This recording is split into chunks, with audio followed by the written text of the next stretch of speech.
Bismillahirrahmanirrahim. Assalamualaikum warahmatullahi wabarakatuh. Semoga semuanya pada kabar baik, sehat, walaupun dalam kondisi masih dilanda pandemi COVID lur. Sebelumnya salam sejahtera, salam satu nafas teruntuk dulur-dulurku di luar sana. Semoga di kesempatan malam hari ini kita kembali melanjutkan tentang konsep rezeki yang kemarin. Kemarin sudah kita jelaskan bagaimana konsepnya, bagaimana levelnya. Konsep yang pertama sudah kita sampaikan, konsep rezeki yang dijamin itu seperti apa. Yang mana di kesempatan malam hari ini akan kita sampaikan di konsep yang kedua, yaitu rezeki yang disesuaikan dengan usahanya atau rezeki yang diusahakan itu seperti apa sih? Mungkin banyak di antara kita yang belum menyadari bahwa yang kita lakukan, yang kita kerjakan, inilah yang dinamakan rezeki yang diusahakan. Hasil yang kita dapatkan ketika kita melakukan atau mengerjakan sesuatu. Hasilnya itu merupakan yang namanya rezeki yang diusahakan. Sebagian orang belum begitu cerdas secara spiritual.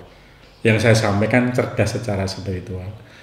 Mereka menganggap bahwa kerja ya harus seperti ini. Namanya kita usaha ya harus kayak gini. Rata-rata yang dilakukan dengan konsep dasar pikiran dan ilmu pengetahuan yang didapat selama beliaunya mempelajari apa yang dikerjakan tersebut loh.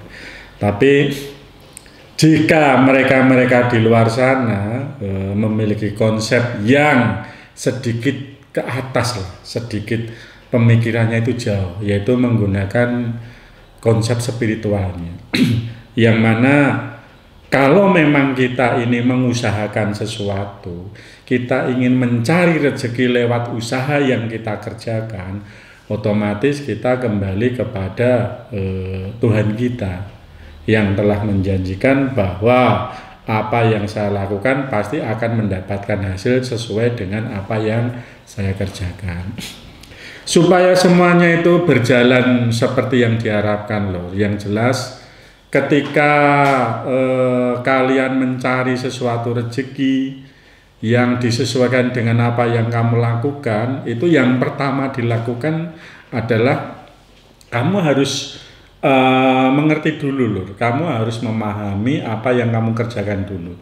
Hari ini saya pengen kerja di pabrik, pengen kerja di kantor sebagai ASN, atau pengen kerja jualan, atau pengen kerja di bangunan dan lain sebagainya. Kalau kamu sudah mengerti itu, tugas kamu untuk mendapatkan rezeki yang lebih itu simple. Ketika kamu bekerja di situ, janganlah kamu merasa dipekerjakan orang lain. Itu yang pertama. Yang kedua, janganlah kamu merasa capek karena melakukan sesuatu untuk orang lain. Tapi cobalah menggunakan konsep bahwa kamu bekerja, kamu melakukan sesuatu itu atas dasar keikhlasan hati, menjalankan perintah Allah, menjalankan perintah Tuhan kita sebagai kaki tangannya untuk melakukan sesuatu yang bermanfaat bagi orang-orang di sekitar kita. Contoh, kalau saudaraku di sana bekerja sebagai karyawan di pabrik, kamu nggak usah melihat temanmu, nggak usah melihat atasanmu, nggak usah melihat mandormu, nggak usah melihat lain-lain yang begini. Yang kamu lakukan cukup kamu kerjakan sebaik mungkin. Kerjakan aja sebaik mungkin dan kerjakan semaksimal mungkin. Selesaikan serapi mungkin. Udah tugasmu hanya itu. Lain-lainnya nggak perlu. Nggak perlu wah saya harus dekat atasan, nggak perlu.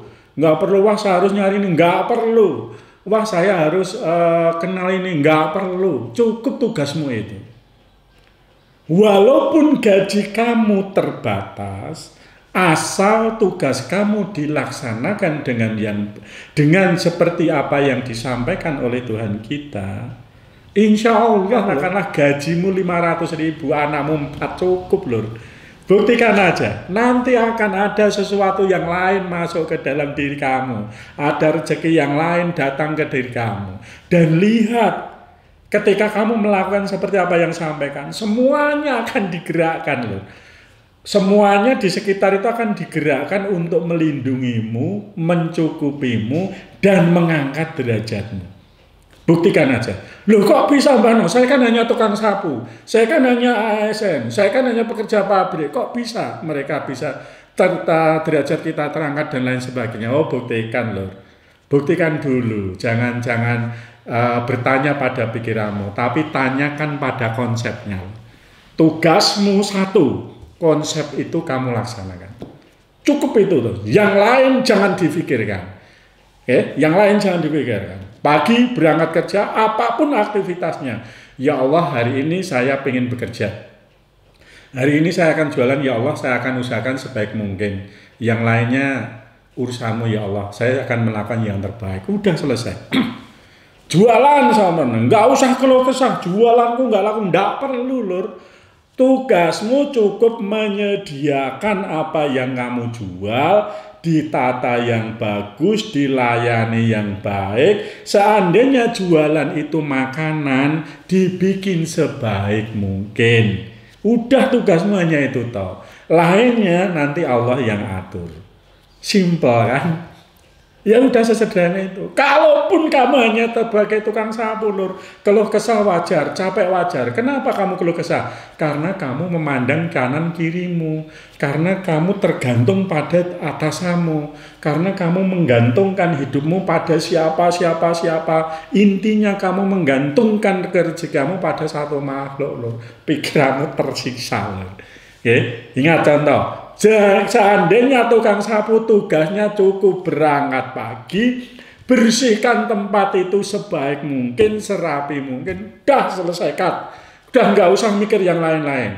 Wah saya sudah melakukan itu Mbak No, tapi malah dihina oleh sana. Biarin aja. Kamu lihat aja, pasti nanti orang-orang sekitar kamu akan tergerak. Ya kan? Orang-orang sekitar kamu akan tergerak, ada apapun kamu akan dilindungi. Dengan apa yang kamu lakukan. Jika yang kamu lakukan ikhlas, Allah itu akan membuka siapapun yang ada di sekitar situ untuk mencukupi dan melindungi dirimu. Apa enggak hebat? Contoh sederhana gini aja lor. Di lingkungan kamu ada seorang jualan cilok. Nggak usah kita berpikir ribet. Orangnya rapi, dia bersih, makanannya enak. Gimana kira-kira? Apa yang akan kamu lakukan? Kamu cuekin, apa kamu beli? Setelah kamu membeli, kamu mereferensikan ke orang lain nggak loh? Pasti kamu mereferensikan, gerakan, oh itu tempatnya enak, orangnya baik banget, tempatnya bersih, pelayanan cukup, pasti itu loh. Tugasnya itu tidak usah neko-neko. Dan jangan sampai terjebak oleh sesuatu yang namanya setan. Setan itu akan membelokkan pikiran kamu yang sudah punya tujuan yang bagus, sudah mengerjakan sebaik mungkin, akhirnya dibelokkan. Wah, cilokku rame, besok jualannya bumbunya tak kurangi, ini setan lor itu lor. Yang akhirnya akan menjebak dirimu sendiri dan kamu akan menghadapi beragam kesulitan lor dalam hidup. Udahlah kamu melakukan kerjaan apapun. Seperti yang tak sampaikan. Tugasmu hanya lakukan yang terbaik. Bahwa dirimu adalah kaki tangan Tuhan kamu. Ya Allah, saya sebagai kepanjangan tanganmu disuruh untuk membersihkan pintu. Ya Allah, tak bersihkan sebaik mungkin. Tak bersihkan, tak semprot serapi mungkin. Ya Allah, yang lainnya saya kembalikan padamu. Selesai. Coba itu kamu lakukan. Engkau nek atasamu menenge lor, tak tenung kok kene. Laporkan saya, dan kembalikan kepada Tuhan kamu. Udahlah, Allah akan menggerakkan semua, akan menggerakkan apapun yang kamu inginkan. Ya sesimpel itu. Kalau sudah selesai lor, pulang. Pulang ke rumah, seandainya capek istirahat, nggak perlu keluh kesah banyak-banyak, mandi, ya kan, istirahat bentar, kalau ada waktu ya ngobrol sama keluarga, kalau memang waktunya sudah malam ya udah, tapi usahakan loh, walaupun 1 minggu sekali, ada ruang atau waktu khusus untuk keluarga loh, untuk anak, untuk istri, tanpa HP, tanpa kerjaan, usahakan itu penting sekali loh, ya. Jangan sampai kamu tidak ada waktu untuk keluargamu. Ingat itu. Luangkan waktu walaupun seminggu atau 1 bulan sekali. Khusus untuk keluarga. Tanpa ada embel-embelan kerjaan. Tanpa ada HP. Tanpa ada TV. Wis pokoknya nongkrong bareng sama keluarga. Kalau memang adanya uang Rp5.000, diajak semuanya nongkrong di itu sambil cerita. Itu nikmatnya hidup itu seperti itu. Kalau proses itu kamu lakukan, aduh rezeki ini akan datang dari manapun dan kehidupan kamu. Seandainya dibenturkan satu permasalahan untuk meningkatkan derajatmu dan permasalahan itu begitu hebatnya, kamu akan kuat. Kamu akan kuat menghadapi semuanya. Simpel kan lho? Tugasnya itu.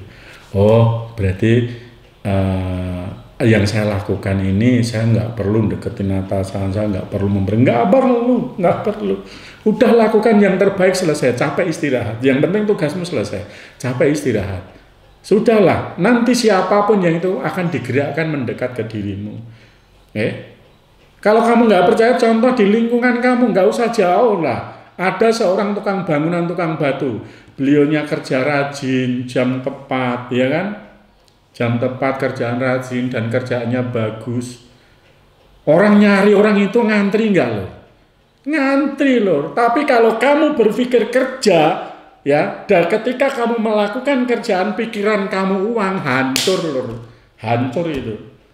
Kenapa? Karena ketika orang sudah berpikir tergantung pada namanya uang, apapun yang dilakukan itu sesuai dengan akal atau pikiran yang dimiliki, dan pasti akal dan pikiran itu akan selalu membelokkan untuk mencari keuntungan dirinya sendiri, yang pada akhirnya menjebak hidupmu menuju ke jurang permasalahan yang lebih dalam.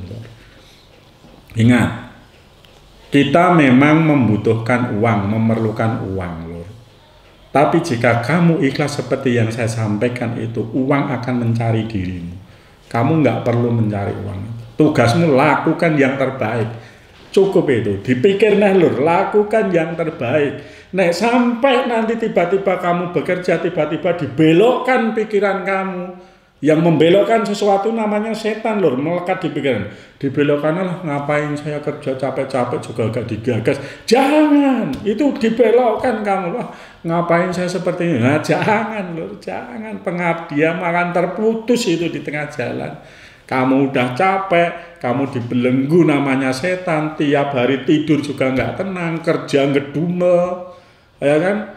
Pikiran semrawut, kerjaan semaunya sendiri, akhirnya teman-teman menjauh, bosnya juga melihat juga enak, yang pada ujungnya kamu dibuang lor, dibuang akan merugikan diri kamu sendiri. Ayo lor, kita sedikit cerdas. Bukan hanya cerdas pada pikiran kita, bukan hanya cerdas pada akal kita, tapi cerdas secara spiritual. Kalau memang rezeki Allah menyampaikan ada satu rezeki yang kita usahakan yang terbaik. Yang artinya kita berusaha itu biar ada manfaat buat orang lain. Biar ada kebaikan tertanam di sana, sehingga akan muncul imbal balik kepada diri kita. Paham lor yang tak sampaikan? Semoga bisa dimengerti walaupun waktunya sedikit lor, lakukan aja seperti yang tak sampaikan. Wis rasa neko-neko. Insya Allah walaupun kondisimu seperti ini, semuanya akan berjalan dan bisa dinikmatin lor. Keluh kesah wajar lor, namanya manusia itu suka berkeluh kesah wajar, itu manusiawi. Mungkin itu lor yang tak sampaikan. Semoga nanti ada manfaat jika sedulurku di luar sana masih punya keluhan-keluhan tentang bagaimana konsep rezeki yang kita jelaskan lor, hubungi Pak Depokan atau datang langsung lor, temuin saya. Nanti akan saya jelaskan alurnya, tinggal bagaimana sedulur memilih alur yang mana. Asal sesuai dengan yang tak sampaikan. Saya jamin lor, kehidupan kamu berubah. Kalau sampai tidak berubah, alamat Padepokan jelas. Alamat Padepokan jelas, tempatnya jelas, mencarinya pun mudah. Bukan promosi loh, enggak promosi, tapi apa yang saya sampaikan adalah real, fakta yang selama ini saya jalani, yang insya Allah akan mendapatkan kebaikan, akan mendapatkan rezeki yang lebih dari pengalaman yang telah saya lakukan. Sekian dan terima kasih. Semoga nanti kita akan tetap melanjutkan streaming di seri berikutnya dan akan membawa satu perubahan. Yang jelas ikutin aja streaming kita setiap malam Jumat ini loh. Yang mana konsep itu ada sekian, level ada sekian, sudah saya jelaskan, ikuti terus serinya. Wassalamualaikum warahmatullahi wabarakatuh.